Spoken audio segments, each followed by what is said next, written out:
Good morning all student. Keshav Vidya Mandir के YouTube channel पर आपका हार्दिक स्वागत है।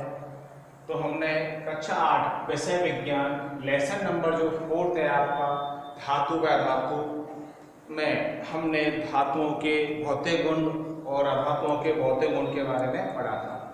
फिर धातुओं के हमने रासायनिक गुण और अधातुओं के रासायनिक गुणों के बारे में पढ़ा था और कुछ प्रश्नों के हमने क्या आंसर जाने थे। तो अब धातुओं के और अधातुओं के रासायनिक गुणधर्म के बाद में अब आता है आपका टॉपिक विस्थापन अभिक्रिया कैसे कहते हैं। मतलब धातुओं अधातुओं के रासायनिक गुणधर्म के समझने के बाद में हमने कुछ एक्टिविटी भी देखी थी, कुछ प्रश्नों के क्या आंसर भी हमने जाने थे। तो अब है विस्थापन अभिक्रिया। मतलब विस्थापन को बोलते हैं प्लेसमेंट, मतलब अपने स्थान से वो क्या हो जाता है, विस्थापित हो जाता है।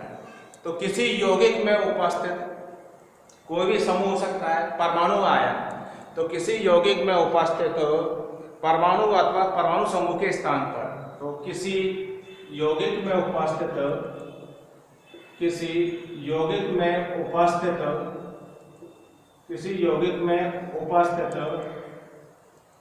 परमाणु या परमाणु समूह के स्थान पर, परमाणु या परमाणु समूह के स्थान पर कोई दूसरा परमाणु या परमाणु समूह का आ जाना क्या कहलाता है, विस्थापन कहलाता है। मतलब कोई भी परमाणु किसी यौगिक में उपस्थित, मतलब कोई यौगिक में उपस्थित परमाणु का या परमाणु समूह का दूसरे परमाणु समूह के स्थान पर आ जाना क्या कहलाता है, विस्थापन अभिक्रिया कहलाता है, विस्थापन कहलाता है। तो वैसे देखो किसी यौगिक में उपस्थित परमाणु या परमाणु समूह के स्थान पर, तो किसी यौगिक में उपस्थित परमाणु या परमाणु के समूह के स्थान पर कोई दूसरा परमाणु या परमाणु समूह का आ जाना क्या कहलाता है, विस्थापन कहलाता है। क्या कहलाता है, विस्थापन कहलाता है। जैसे कोई ताकतवर क्या इंसान है, प्राणी है, वह अपने से कमजोर व्यक्ति को उसके स्थान से क्या कर देता है, पलायन कर देता है। तो जीवन में संघर्ष के लिए, भोजन के लिए, आवास के लिए मनुष्य क्या करता है, संघर्ष करता है और दूसरों को क्या पलायन कर देता है। आपने देखा होगा जैसे कोई होशियार बच्चा, जैसे कोई ताकतवर या अष्टपुरुष बालक है, जैसे भीड़ के झुंडों में तुमने देखा होगा कि किसी जब व्यक्ति कमजोर होता है तो उस पर जो हावी कौन होता है, ताकतवर इंसान वाला क्या हावी होता है, तो उसको क्या दबा देता है, उसको अपने स्थान से हटा देता है। तो आपने कभी अपनी कक्षाओं में देखा होगा जो कमजोर बालक होते हैं उनको जो होशियार बालक है वो क्या हटा देते हैं, या ताकतवर जो इंसान होता है वो अपनी जगह पे से क्या कमजोर बालक को क्या हटा देता है। तो ऐसे ही क्या इन अभिक्रियाओं होता है। तो किसी यौगिक में उपस्थित परमाणु या परमाणु समूह के स्थान पर कोई दूसरा परमाणु समूह का आ जाना क्या कहलाता है, विस्थापन कहलाता है। या दूसरी परिभाषा है वे अभिक्रियाएं जिनमें एक पदार्थ के अधिक क्रियाकारकों या तत्व या मूलक दूसरे पदार्थ से कम मूलक को अपने स्थान से क्या कर देते हैं, विस्थापित कर देते हैं। मतलब दूसरी परिभाषा ये है, किसी रासायनिक अभिक्रिया में अधिक क्रियाशील किसी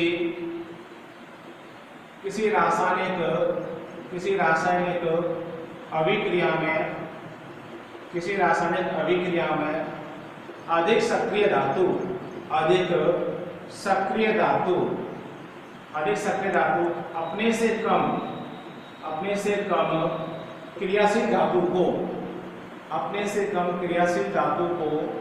क्रियाशील धातु को तो उसके स्थान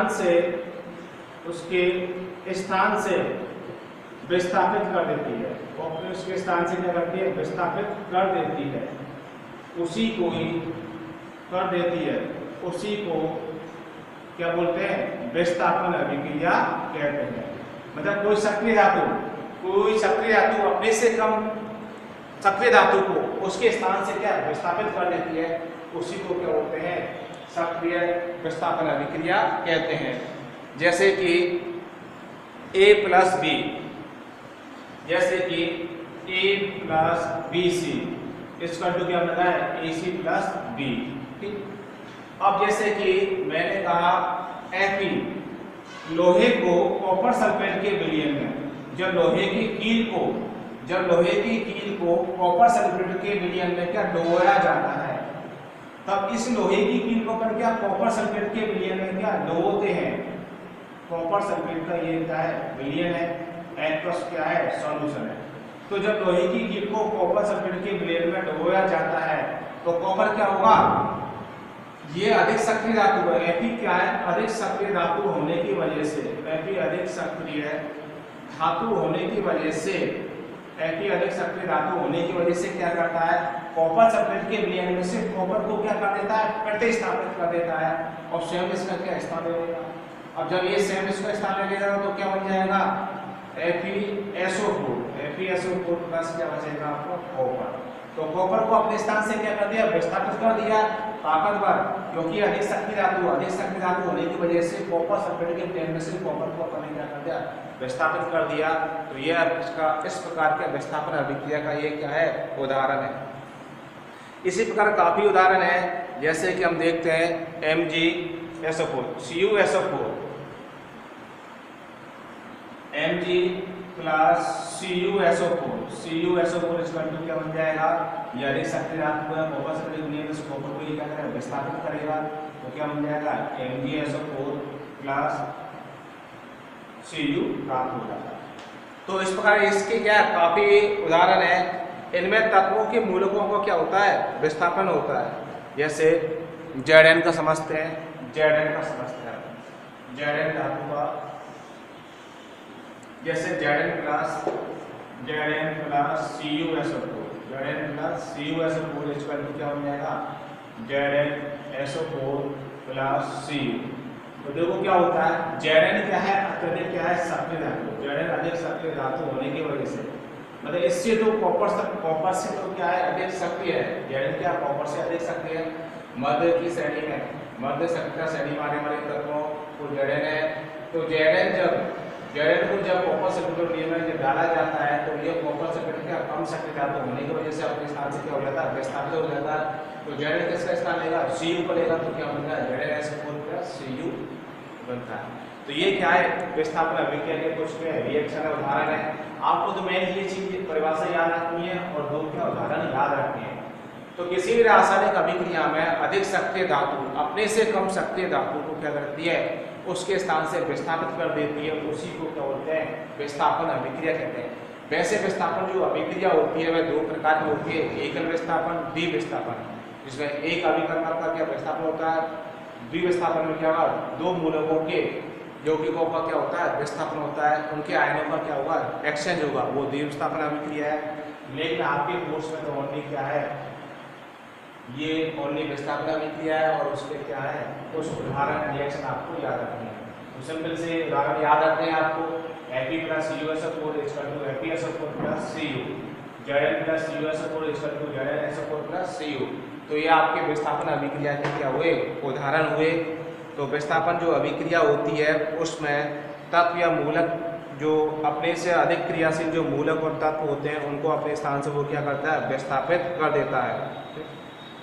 अब है धातुओं के उपयोग, हमारा टॉपिक पढ़ रहे हैं धातुओं के उपयोग, कार्डबोर्ड में धातुओं के उपयोग। तो धातुओं का उपयोग विभिन्न क्षेत्रों में किया जाता है। तो पहला उपयोग इसका है धातुओं का उपयोग, पहला पढ़ते हैं बात कि धातुओं का उपयोग पहला है जैसे कि कॉपर एल्युमिनियम धातु के तारों का उपयोग, कॉपर व एल्युमिनियम के धातु के तारों का उपयोग विद्युत धारा में काम में लिए जाने वाले तारों के लिए इसका उपयोग किया जाता है। तो पहला उपयोग यह है कि कॉपर एल्युमिनियम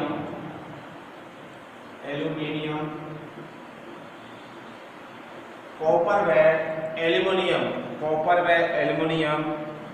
धातु है, कॉपर व एल्युमिनियम धातु है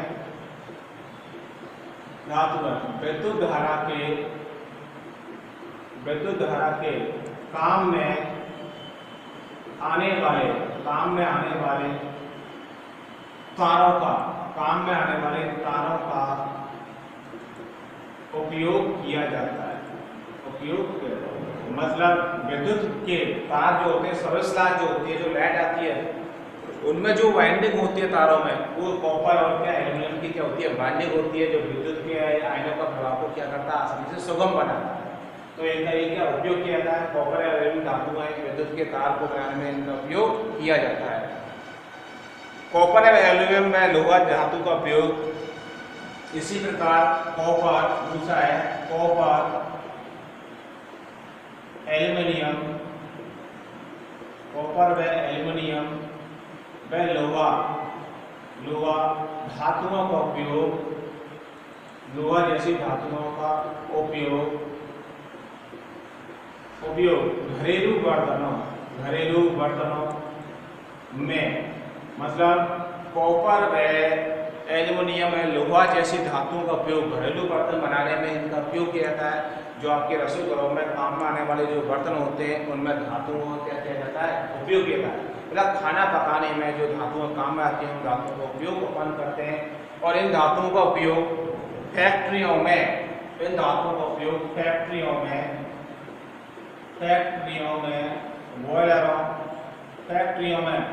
बॉयलरों, जो फैक्ट्री होती है उसमें बॉयलरों के निर्माण में काम में लिया जाता है। मतलब विभिन्न फैक्ट्रियों में औजारों के निर्माण में भी धातुओं का उपयोग किया जाता है, निर्माण में इसका उपयोग किया जाता है। तो दो उपयोग हुए, एक तो खाना बनाने वाले बर्तनों में धातु का उपयोग, और फैक्ट्रियों में बॉयलरों के निर्माण में इसका उपयोग किया जाता है। एल्यूमिनियम धातु का उपयोग पन्नी, एल्यूमिनियम धातु की पन्नियों का उपयोग आभूषण बनाने के लिए किया जाता है। एल्यूमिनियम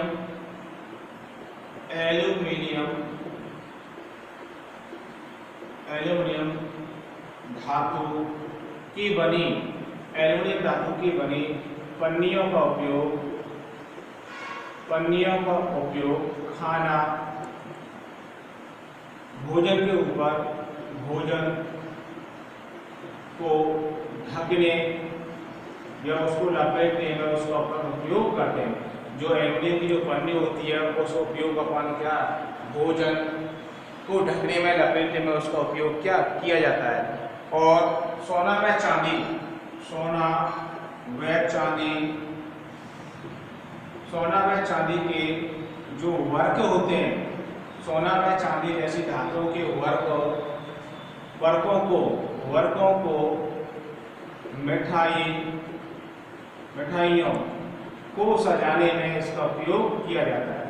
जो भी मिठाइयाँ होती हैं और सोना चांदी का जो वर्क होता है, बिल्कुल सिल्वर जैसा लगता है, सफ़ेद, उनका उपयोग मिठाइयों को सजाने के ऊपर क्या लपेटा जाता है ताकि वो सुंदर लगे। तो मिठाइयों को सजाने में सोना व चांदी जैसी धातु का उपयोग किया जाता है। वह एल्यूमिनियम धातु की बनी पन्नी का उपयोग अपन किसके लिए करते हैं, एल्यूमिनियम धातु से बनी धातु का उपयोग अपन भोजन को ढकने में भी किया जाता है और आभूषण निर्माण में भी इसका उपयोग करते हैं। आभूषण निर्माण में इसका उपयोग किया जाता है। चौथा है पारा। पारा जो होता है आपका Hg, उस धातु का उपयोग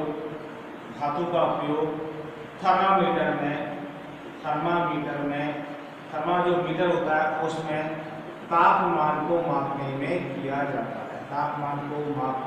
जाता है, पारा जैसी जो धातु होती है उस पारे का उपयोग, पारा जैसी धातु का उपयोग थर्मामीटर में इसका उपयोग किया जाता है। थर्मामीटर में क्या होता है, पारा होता है जिसका उपयोग हम क्या है, उसको मापने में करते हैं। किसको मापने में करते हैं कि बुखार को मापने में, टेम्परेचर को मापने में इसका उपयोग किया जाता है। अगला है सोना व चांदी धातुओं का उपयोग आभूषण बनाने में किया जाता है। सोना व चांदी जैसी धातुओं का उपयोग Ag+ और Au जैसी धातुओं का उपयोग, Ag और Au जैसी धातुओं का उपयोग, Ag+ Ag व Au जैसी धातुओं का उपयोग, Ag व Au जैसी धातुओं का उपयोग सोना व चांदी के आभूषण बनाने में किया जाता है। उसका उपयोग आभूषण निर्माण में किया जाता है। आभूषण निर्माण में इसका उपयोग करते हैं। तो सोना व चांदी जैसी धातु का उपयोग आभूषण के निर्माण में इसका उपयोग किया जाता है। एल्यूमिनियम धातु की पन्नियों को अपने बता दिया, एल्यूमिनियम धातु की पन्नियों को भोजन को लपेटने में इसका उपयोग किया जाता है। और जो दवाई के जो वेपर होते हैं, उनका जो दवाई उसमें जो रखी रखी जाती है, लपेटी आती है, उसको अपन क्यों खोल के लगाते हैं, तो वो रैपर किसका होता है, एल्यूमिनियम धातु होता है। तो दवाइयों की पैकिंग में भी एल्यूमिनियम धातु का उपयोग किया जाता है। दवाइयों की पैकिंग में भी, दवाइयों की पैकिंग में भी एल्यूमिनियम धातु का उपयोग किया जाता है।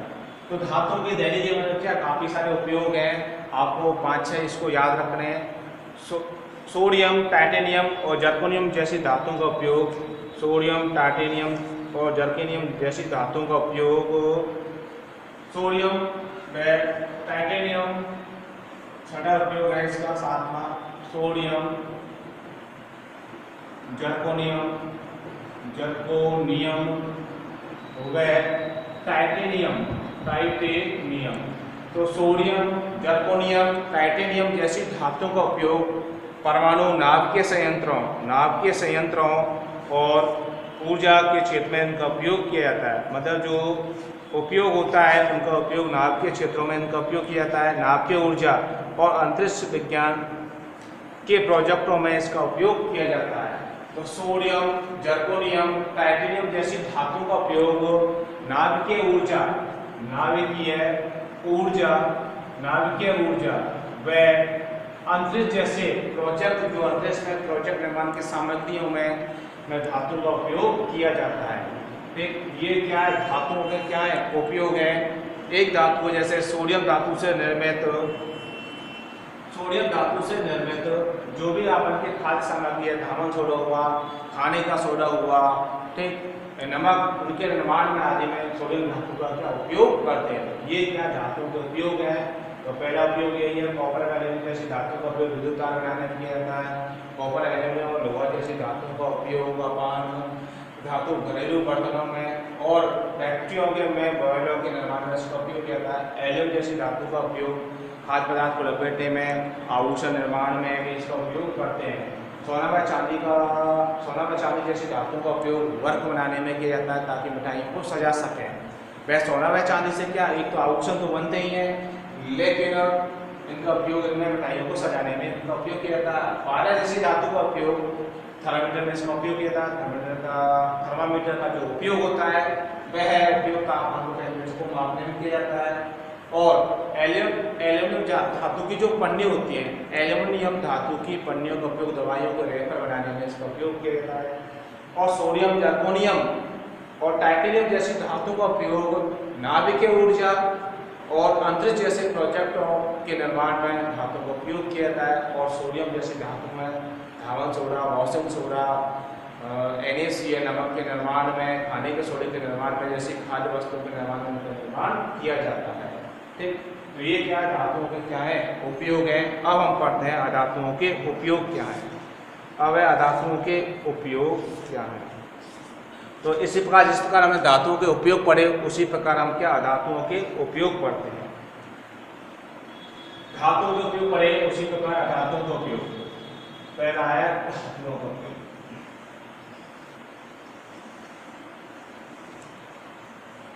अब आपका टॉपिक आ रहा अधातुओं के उपयोग। अधातुओं के उपयोग। अब दुनिया में अधातुएं होती हैं, उन अधातुओं का उपयोग हम क्या दैनिक जीवन में काम में आने वाले के लिए करते हैं। तो पहला उपयोग जो हम प्राणवायु के रूप में, श्वसन क्रिया के रूप में जो अपन O2 ग्रहण करते हैं, वो भी एक प्रकार की क्या होती है, अधातु होती है। तो हमारे दैनिक जीवन में हम श्वसन के लिए जो प्राणवायु लेते हैं, उसका निर्माण ऑक्सीजन अधातु से होता है। तो जो हम प्राणवायु के